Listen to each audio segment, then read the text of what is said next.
সংবিধানের মূলনীতিতে বহুত্ববাদ যুক্ত করাকে জমিয়ত ঘৃণা ভরে প্রত্যাখ্যান করছে।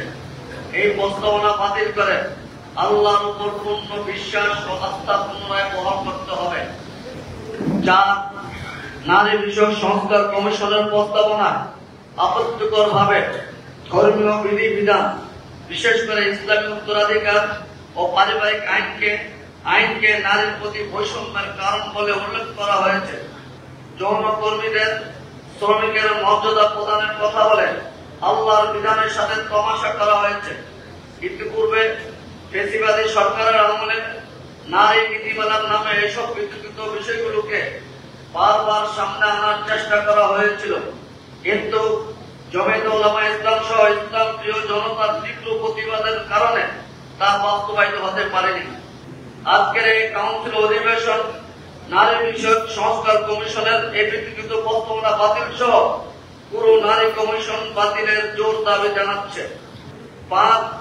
ফিলিস্তিনের গাজা ও রাফায় ইসরায়েলি বাহিনীর বর্বরোচিত হামলা এবং গণহত্যা শুধু ফিলিস্তিনের ধ্বংস নয়, এটা বিশ্ব মুসলমানদের নিঃশেষ করার একটি ষড়যন্ত্র। এই ষড়যন্ত্র বন্ধ করতে জাতিসংঘকে মুখ্য ভূমিকা পালন করতে হবে। অনতিবিলম্ব ফিলিস্তিনের মুসলিম নিধন বন্ধ করতে হবে। মুসলিম বিশ্ব কার্যকরভাবে ঐক্যবদ্ধ হলে ইহুদিরা এতটা শহর দেখাতে পারত না।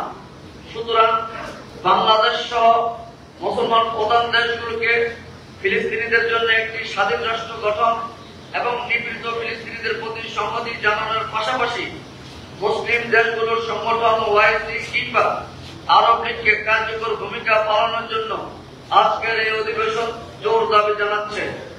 6. পার্শ্ববর্তী দেশ ভারতে মুসলমানদের উপর বারবার নির্যাতনের কাহিনী ঘটছে। মসজিদ, মাদ্রাসা, মুসলমানদের ধর্মীয় স্থাপনা বারবার আঘাত হানা হচ্ছে। বিশেষ করে দেশটির পার্লামেন্টের সম্প্রতি যে ওয়াকফ আইন সংশোধনী পাশ হয়েছে তা বাস্তবায়িত হলে ভারতের মুসলমানদের কোন উপাসনালয় থাকবে না। সুতরাং জমিয়তের আজকের এই অধিবেশন ওয়াকফ আইন সংশোধনী বিল বাতিল করতে ভারত সরকারের কাছে জোর দাবি জানানোর জন্য বাংলাদেশের অন্তর্বর্তী সরকারের প্রতি যথোপযুক্ত পদক্ষেপ নিতে জোর দাবি জানাচ্ছে। 7. আমাদের প্রতিবেশী দুটি রাষ্ট্র ভারত ও পাকিস্তানের মধ্যে সাম্প্রতিক রাজনৈতিক দূরত্ব তৈরি হয়েছে। দেশ দুটির মধ্যে যুদ্ধ ভাব পরিলক্ষিত হচ্ছে, যা দক্ষিণ এশিয়ার রাজনীতিতে বিরূপ প্রভাব ফেলতে পারে। এই জন্য ভারত ও পাকিস্তানকে পরস্পরের পররাষ্ট্রনীতির ক্ষেত্রে আরো সংযত হওয়া এবং আলোচনার মাধ্যমে উভয় দেশকে শান্তি ও নিরাপত্তা বিধানে এগিয়ে আসার জন্য আজকের কাউন্সিল বিনীতভাবে আহ্বান করছে। আমরা এই প্রস্তাবনার সাথে সবাই এক